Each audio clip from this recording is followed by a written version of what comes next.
Hello, everyone. I'm Brian Tonsoni, and this is Week 6 of Extra Points, a Delphi bracketology production alongside StudentUnionSports.com.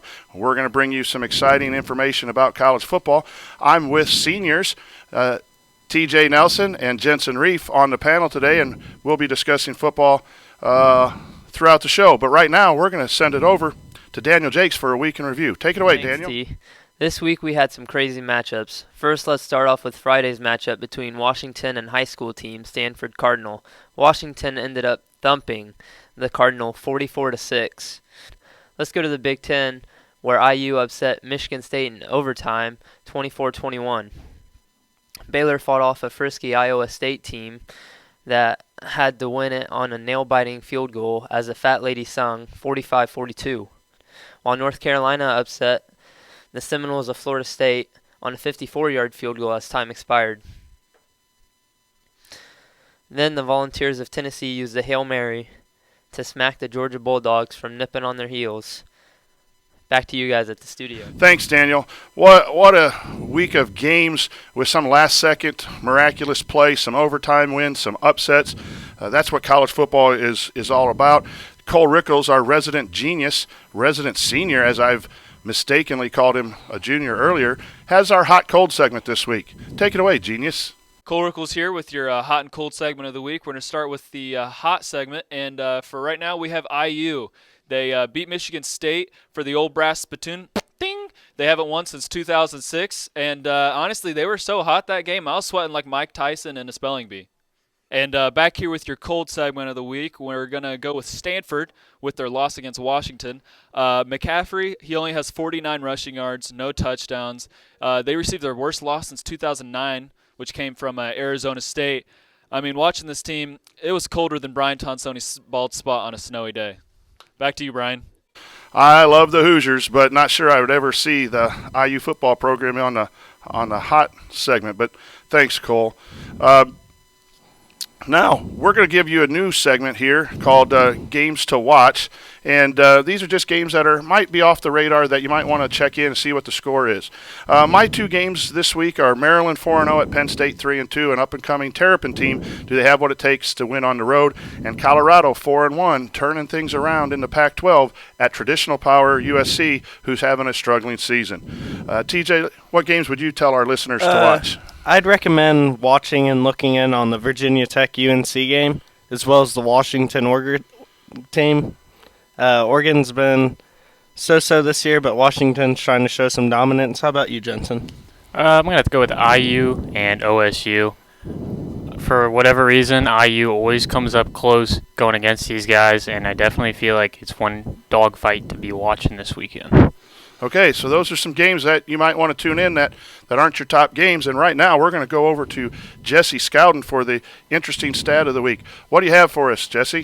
Thanks, Mr. Tonsoni. Today's interesting fact of the week, all of my interesting hair, is the Indiana Hoosiers. They are now 3-1 and received 3 votes in the college AP poll.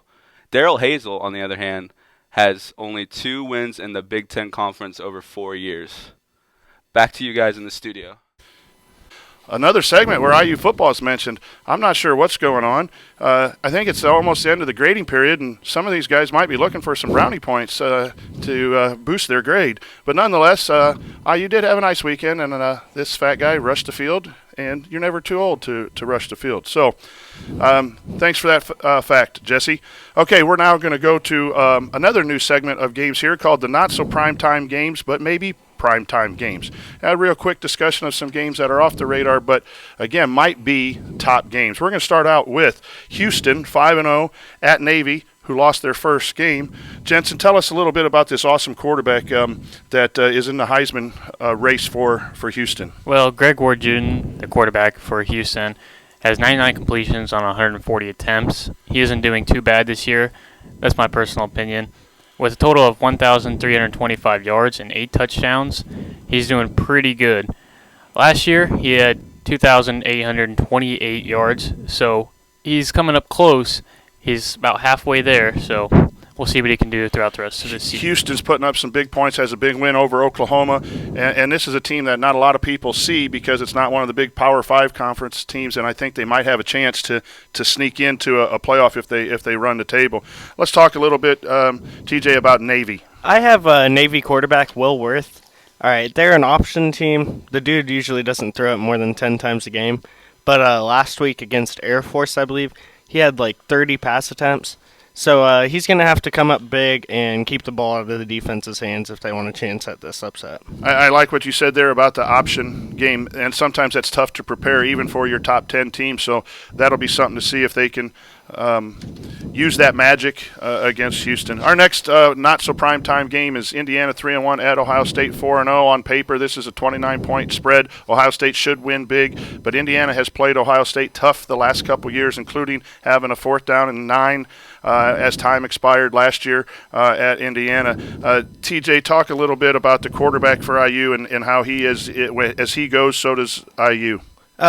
Quarterback Richard Legal has to keep stepping up and keep the momentum with this team. They had a huge win at Michigan State last week, and I believe if he gets excited and gets the team excited, they have a big chance at this upset.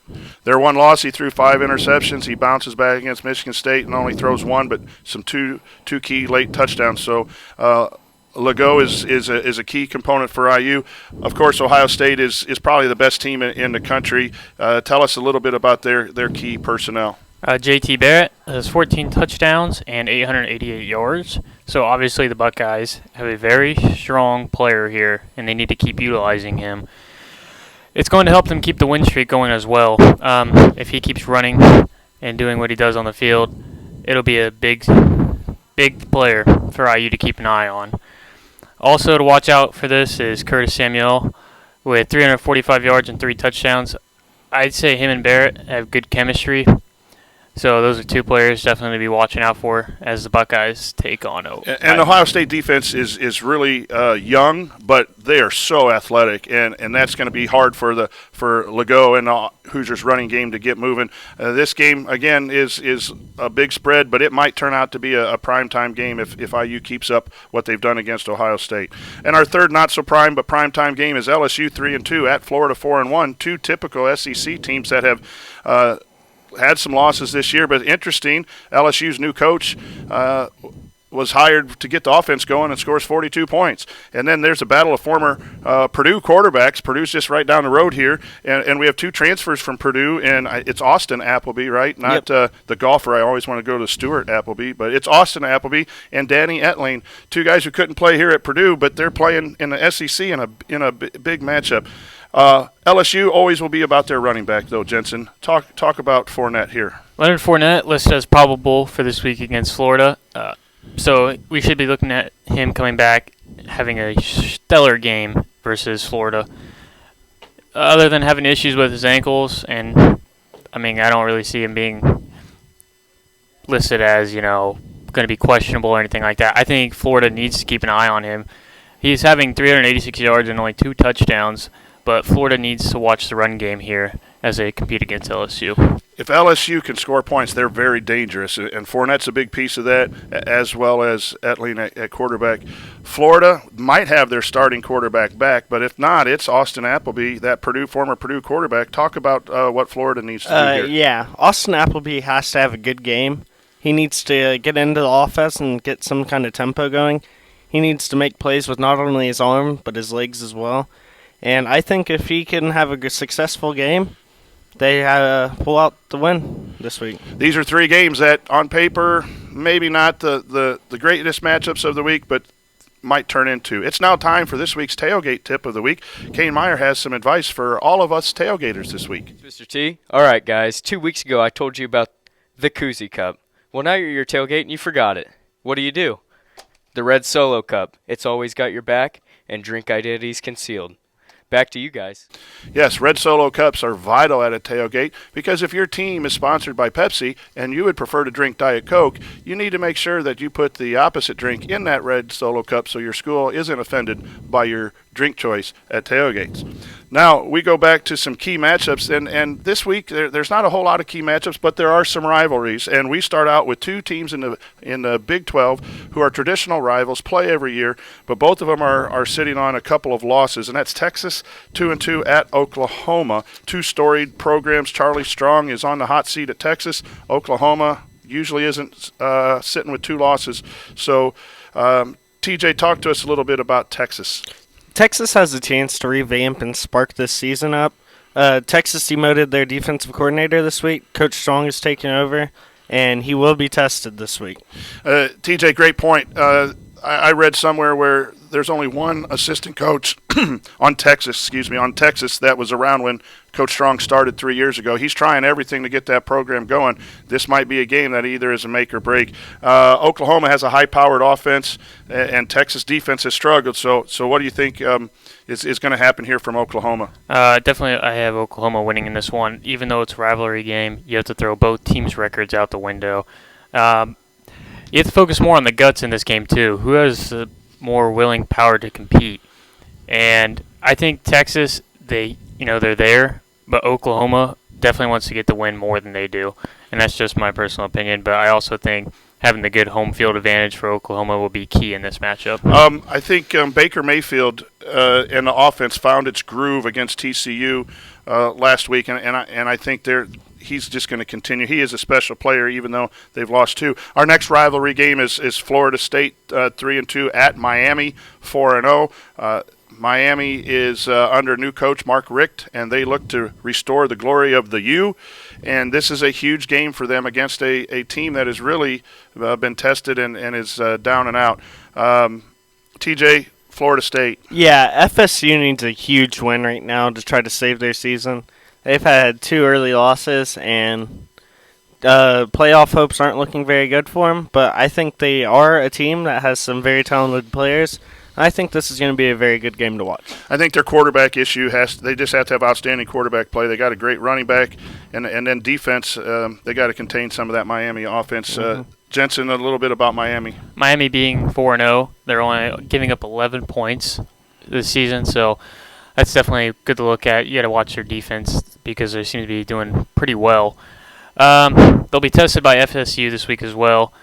FSU, they're a strong offensive team with their quarterback coming out from an injury. Well, we'll see if he's going to be coming back this week, but it's going to be hard to tell what Miami will be able to do. I have Florida State beating Miami pretty bad in this. Those are a couple key matchups. It's now time for our Heisman Watch. We bring you a new reporter here in freshman Joe Perry. Joe, what do you have for the Heisman Watch? Number 5 on our Heisman list for this week is Christian McCaffrey. He had an off day, but I have him as number 5 because of his early season success. He only had 49 rushing yards, and his team lost, but I think he's going to bounce back. Number 4 is J.T. Barrett. He had 5 total touchdowns and 238 passing yards. Number 3 is Deshaun Watson. He had 5 touchdowns total on the day and 306 passing yards. Even better, his team beat Lamar Jackson and his Louisville Cardinals by a total of 6 points. Gray Ward Jr., he had 5 total touchdowns and 389 passing yards, and their team won. And number 1 is Lamar Jackson.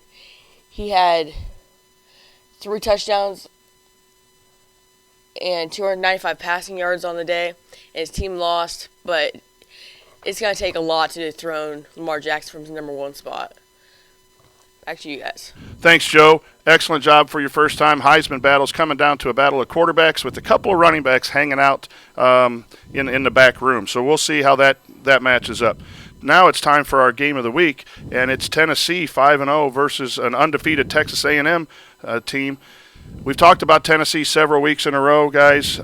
Jensen, Tennessee has been fortunate to win some games late, second-half comebacks, a Hail Mary last week. What do you think about Tennessee? And it's going to be key to watch defense for them in this one. However, I think luck eventually does run out, and I think Tennessee's going to be getting the L this week. Texas A&M at home, the night gentlemen, their quarterback's pretty solid. TJ, Texas A&M. I'm all on the Texas A&M hype train. I believe that they're going to be one team, and they're going to make the playoff, and they're going to be deadly. I believe this week they have a great win and prove that they're playoff material, because if Tennessee lets them stick around like the other teams, there's not going to be any chance for a comeback in the fourth quarter.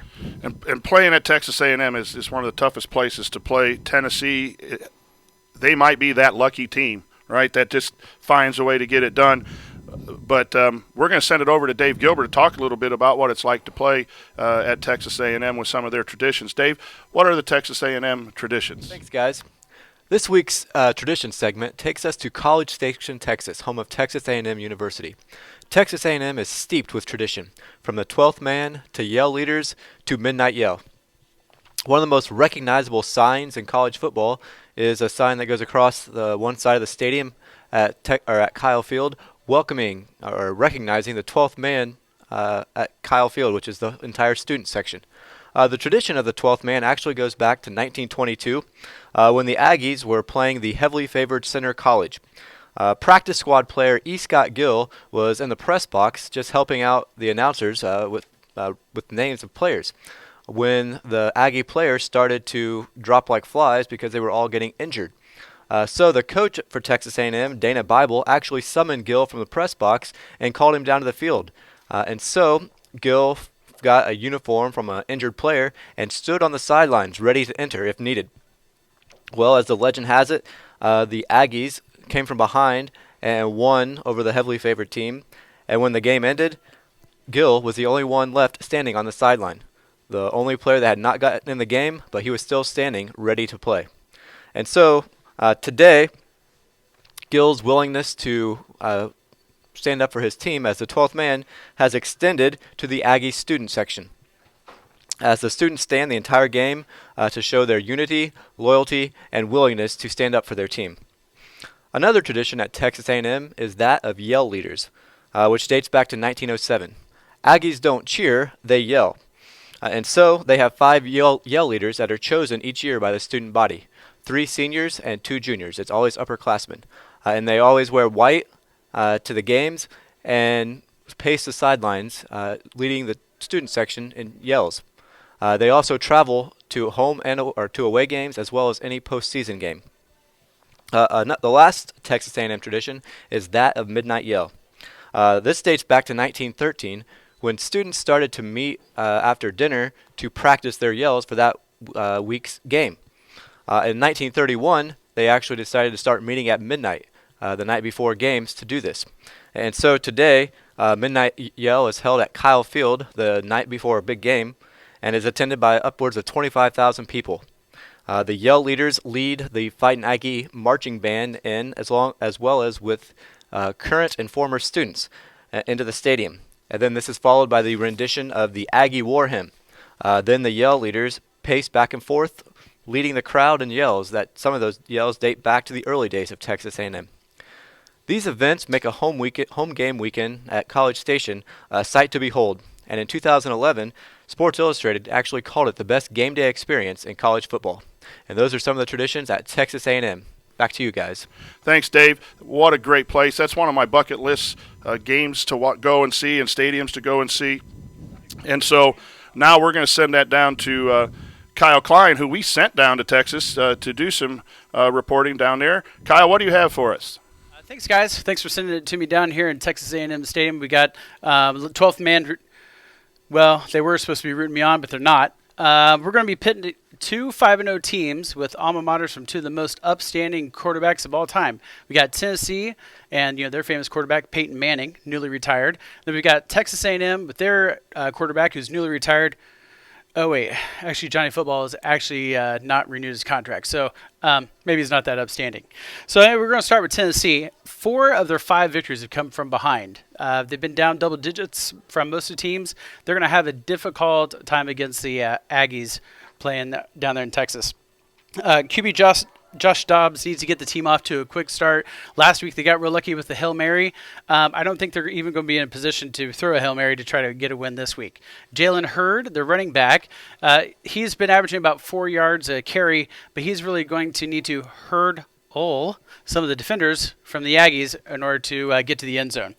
For A&M, we got Johnny Football's team is 5-0 for the first time probably since he was back there quarterbacking. Maybe he should have stayed.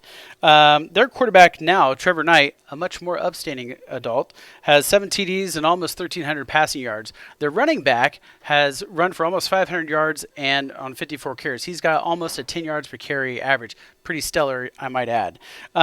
I think with the 12th man rocking this week, it's going to be real difficult for the Vols to take down the Aggies. And as my good friend Kane Meyer said, Texas A&M does have hotter cheerleaders, so that's why he's picking them. But I'm going to pick Texas A&M 38-24 just because they have the hotter team. Okay, that came across wrong. The better team. Have a great day, guys.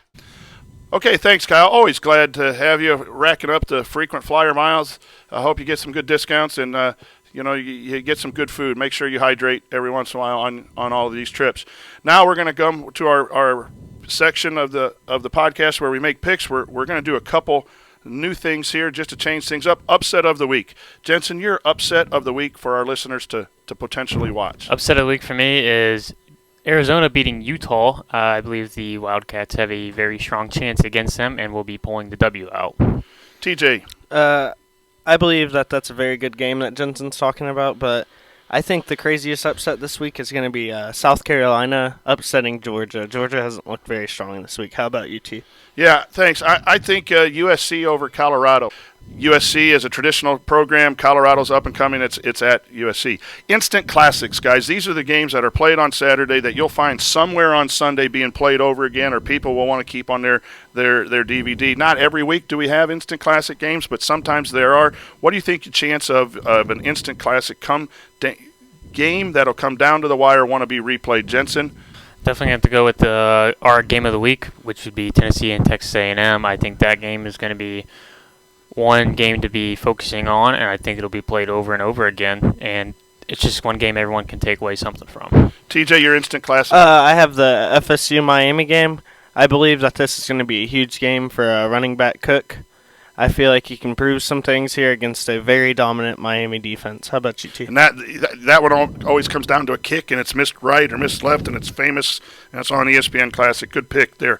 I think Washington and Oregon, I think these are games that we love points, right? We don't like those 7-3 games. I think people are going to be throwing it all over the place, and it could be an upset, and that game's going to be replayed over and over again. Let's go to some quick picks of our main matchups. Texas at Oklahoma. I got Oklahoma going up on 7 by this one. I got Oklahoma as well. I think Oklahoma potentially big here. Florida State at Miami. I believe Florida State can pull it out. I definitely got Florida State beating the Hurricanes. I'm going to go with Miami. I think it's their year. I think Coach Rick has them going in the right direction. And our game of the week, Tennessee at Texas A&M. A&M, the 12th man, is going to be a huge factor here. Texas A&M all day. I'll make it 3 in a row with Texas A&M. I think their home field advantage, and I think Tennessee's luck runs out. That brings us an end to Week 6 of Extra Points, a Delphi Bracketology production, along with StudentUnion.com. I'd like to thank all the panelists. I'd like to thank all our listeners. Really like to thank IU DJ Unique. No one spins them any better than you do. And enjoy your college football. We will see you next week.